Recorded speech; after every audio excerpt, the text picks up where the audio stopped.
What is peer mediation? A conversation with Chijioke Ibeku from Nigeria by instantmediations.com.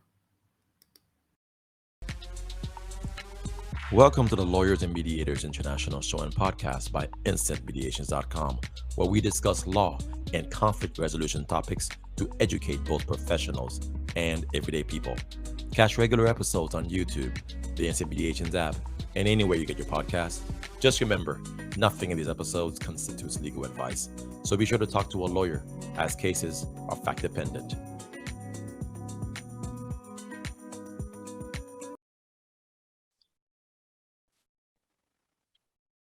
Hi, everyone. This is Mac Pierre-Louis, attorney, mediator, and arbitrator from Houston, Texas.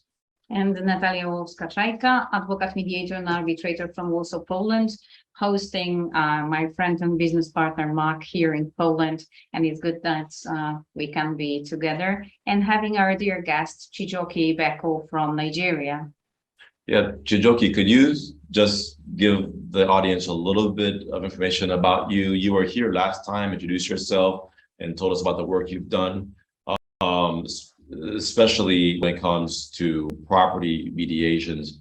But now we're going to be talking about peer mediation. Can you tell us a little bit about yourself first before we start?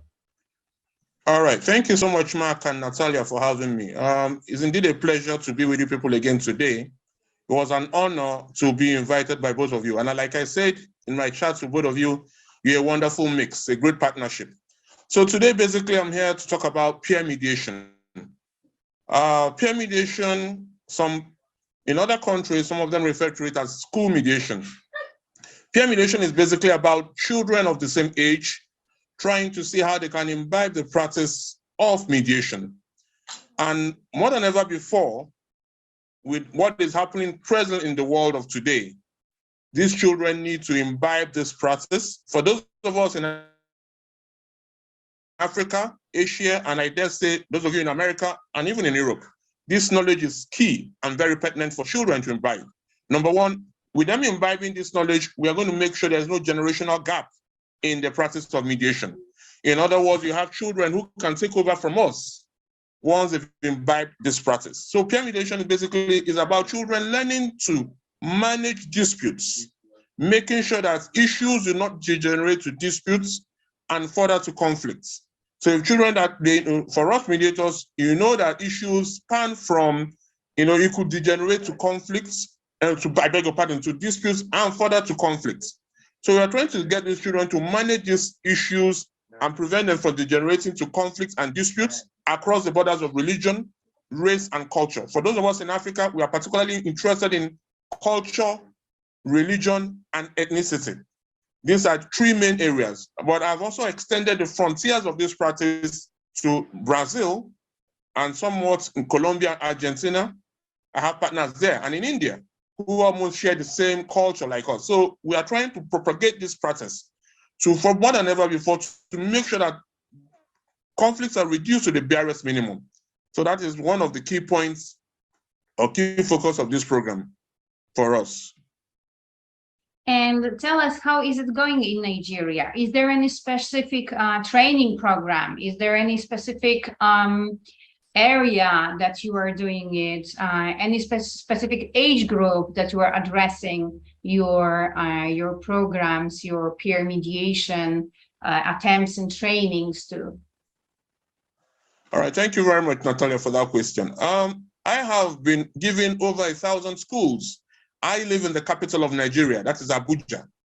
I've been giving over 1,000 schools in Abuja, 1,000 schools from primary to junior secondary school. I don't know what you people could refer to it in America. I think the middle school, and I've been giving from the middle school before they get to the university. So we have the primary and the junior secondary school, and the ages of these children span from 7 years to 14 years. 7 to 14. So I have over 1,000 schools to train, and you can imagine if you have 1,000 schools, how many children will be involved. I can't even count it. I can't even say the number of children offhand. But I know presently, because of inadequate funds, we do about 30 children a week.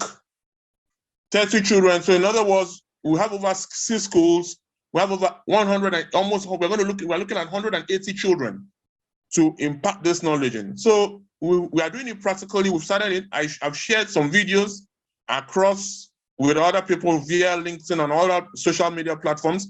I could share with you people to see what we're doing. And these children, you know, they are really interested and really intrigued about this practice, because for those of them who, for one reason or the other, are not psychologically well built, with the introduction of this program, they are beginning to, you know, realize the other potentials. And over time, I've come to realize that these children are beginning to think beyond, you know, think outside the box. They are now thinking on their feet. You listen to children, I could share some videos with you, how they answer some of the questions that I would not ordinarily expect them to answer.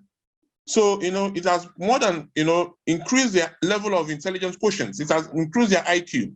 They now know how to think outside their immediate environment, and also how to relate across the borders of religion, for us in Nigeria particularly, religion, culture, and ethnicity. Because we always give them instances, you're from this particular place of Nigeria, you have a different faith, how do you relate to this person? You know, when we give some instances, we give some of the curriculum, we share some of the curriculum we have with them, and we see we tell them now, why don't you, after sharing with them, we say, okay, tell us what you've learned from us. And once they tell us what they've learned from us, we see that they actually appreciate what we are doing. Mm-hmm. And with a continual process of this facet of mediation, we will indeed achieve to a great extent relationships being well built across these borders I've earlier on mentioned. I understand. So you said between ages of 7 to 14, that's the focus that you have, correct? And Pardon? Yeah, no, I was saying between the ages of 7 to 14, elementary, primary school, all the way to middle school, and you help these children try to learn new skills and new ways of addressing conflict and seeing past things that involve race. Well, I think you said religion and other kinds of tribalism that might exist between different groups, right? So, and whenever people talk about conflict, we sometimes say that conflict is rooted in fear a lot of times, and conflict can be rooted in tribalism. The idea that you belong to your camp, somebody else belongs to their camp, and you can't get along, you can't see eye to eye, you can't have agreement. How does peer mediation help overcome those challenges, especially in a country like Nigeria, where we know we have seen sectarian violence, we have seen sectarian strife between different groups? Thank you very much, Mark, for that question.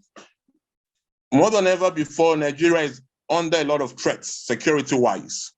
So if we have these children now imbibe this practice, and that's what we are trying to do as we try to introduce this program in these schools. We are trying to make them appreciate one another for who they are. You're not looking at where the person is from. You're trying to see how you can reach out individually to some other person. You're not going to take into consideration, oh, you're from this particular tribe, or you're from this particular religion. We are trying to make them build that relationship across the borders. Of course, we'll be deceiving ourselves to believe that all these children will buy into what we are doing, because you know their parents must have indoctrinated them in some of the things they are trying to do. So we have a challenge of trying to make sure that these children appreciate one another and also de-escalate to a very great extent whatever indoctrination they must have imbibed from their parents as regards religion, culture, and ethnicity for us. So in other words, tribalism. So we are trying to, when we have this opportunity to visit schools where we've been allotted to teach these children, we'll try to tell them to take each other for who they are, not on the basis of religion, not on the basis of culture, and on the basis of tribe. But like I mentioned earlier, we'll be deceiving ourselves to say that we've actually gotten it all rounded up, because most of these children, unfortunately, might have been indoctrinated negatively by their parents. So for us, that's another challenge. But from what we've seen so far, we've seen children who are interested in listening to us. I see a lot of enthusiasm. I could share some of the videos with you. I see a lot of interest. You know, they look forward to what we want to offer. So for me, I feel at the end of the tunnel, it will indeed be a very positive result. Now, like I mentioned earlier, Nigeria is presently, you know, faced with a lot of insecurity. So if we have these children now learn this practice, who knows who they may become eventually tomorrow and what role they may play. And if they can imbibe this practice, and we are doing a very great thing, we're not going to the private schools, we are in the public schools. So we are reaching out almost to all spheres of human beings. So we're not just paying attention to those who are well-to-do. We are down to those who cannot, their parents may not be able to afford some of the basic amenities of life. And these are the ones that, if you take a deep introspection, are normally very, very depressed and could, be easily told to do negative things. So we're trying to make sure that with these children we have gotten, and surprisingly, these children are very intelligent. They are willing to learn. So we believe we're in a positive stride, I beg your pardon, and we're doing something positively with these children, irrespective of the security breaches or security threats that face us. We are trying with these children and hoping that as they grow into adults and take position of authorities or even meet other people, they will be able to remember what was taught and actually put it into practice. And tell us, please, is it some sort of a pilot program, or has it already been working? And what sort of disputes do peers resolve between themselves using mediation? All right. Without sounding anymore, so I'm the pioneer of this program in Africa. I'm the one that has actually brought it into Africa. Tracy's met mediators. No other person has had the knowledge of this practice. So we are the ones that have introduced this program in Nigeria, and by extension, other African countries, whom some of the mediators have reached out to me to see how we can collaborate and introduce in their own countries. So it's not real, we've gotten the knowledge about what to do, and we've had these children on ground to see how they relate to it. For instance, there was a particular instance we shared of two children. We had to relate one to bullying. We took an instance of bullying. A child, I wish I could share this video if I had known, but I could share it. I beg your pardon. I could share it later with you people. A child matched another student. We did kind of a role play. A child matched on another student. And the initial reaction, like children, will be, why did you match me? Want to retaliate. But we have to begin to work on that child's psychology. And I had the opportunity of having one of us, an internationally accredited mediator, who is also a psychologist, actually come in and do a kind of little session with us. Because I also feel that, particularly for children, as children, they need to have that role of psychology well implanted in them, because everything stems from within. The state of mind, you need to know their emotions. So we needed to work on that, and we saw when we began to say, okay, if you match through here, look at how you can actually approach this issue. You don't need to retaliate immediately. And with children, how difficult it is if you have children, because the next reaction is retaliation. But with that practice, that role play we did, and I believe the bottom truth, we saw where we introduced an element of control into the children, and we saw them buy into it. And I hope they will actually practice it later on. That's an instance. Right. A lot of other instances I could share if you want me to. Yeah, Natalia, were you going to follow up with something? Yeah. Okay. Yeah, definitely. If any kind of footage or material you do have that has a link to it, be sure to give it to us, and we'll put it on the bottom of the YouTube video, so anybody who's listening can, of course, watch the video and they can learn more. Okay, so Chijioke, give us some final words as we start winding down. Compare what you're doing to some other places around the world that you know of that also do peer mediation or school mediation. I know you mentioned Brazil, for example, where you have some colleagues who are doing it as well. Can you give us a little bit of a compare and contrast a little bit?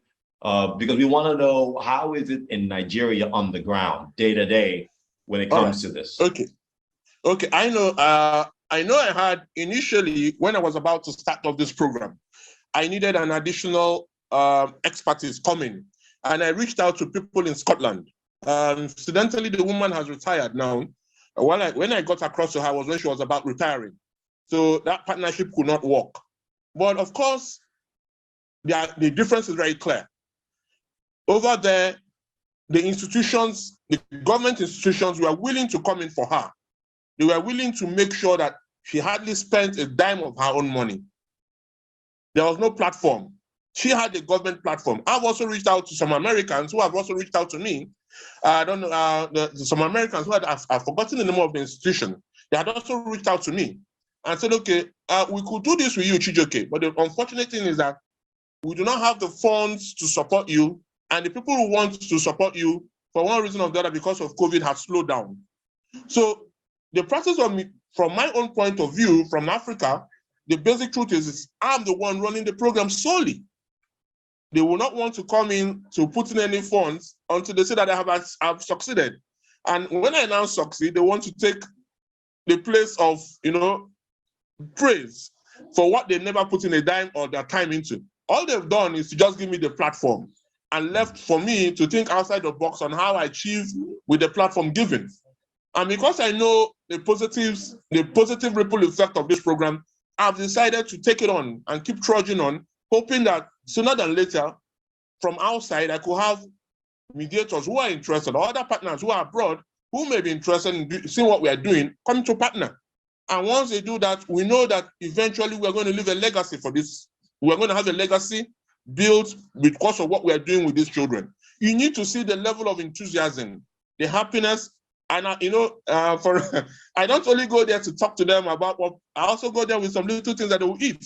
So maybe that's another thing that interests them when I come, because there's something for them to eat and drink as they listen to me talk about mediation. So it's more like a fun time for those children. As they learn, they have something to also eat and they learn happily. So, it will be very difficult, the way what we've done thus far, for these children not in them. We had a particular program with them for a while, for 3 months. They went on holiday and I came back and I purposely asked them, what did we do the last time I was there? I was flabbergasted, I must say the word. I was indeed very, very flabbergasted. When the children reminded me word for word what I taught them. I remember I said, these are children in public schools. In public schools, very far away public schools. And they had the presence of mind to remind me what I taught to them 3 months ago. That moment was the moment that really touched me, and I just told myself within me, however I sustain this program, I need to keep it going. I need to keep turning up, making sure that this program is indeed indelible, never fizzles out because of lack of funds or inadequate funds. These are children, like I said, very far away public schools, almost in the outskirts of Abuja, very far in, where you wouldn't even think that they have the amenities of good roads. But these children reminded me what I talked about 3 months ago. That will leave on anyone that has a good conscience, that will leave a very good impression on you to make sure that this program never fizzles out, Mark. Thank you so much, Chijioke. I think that with that, I encourage everybody to think about peer mediation absolutely seriously. It's not a play for children. We are actually building the future for mediation, and this future starts now, because one of the problems we hear during our podcast Recognize is that quite a lot of people don't know about mediation, don't know what benefits it can bring to them. And it's never enough talking, especially with children, about the benefits it brings. Thank you so much, Chijioke. Signing off. Bye, Chijioke. Until next time, thank you so much for the talk. Thank you for the opportunity, Mark and Natalia. Indeed, very grateful. Thank you very much for having me.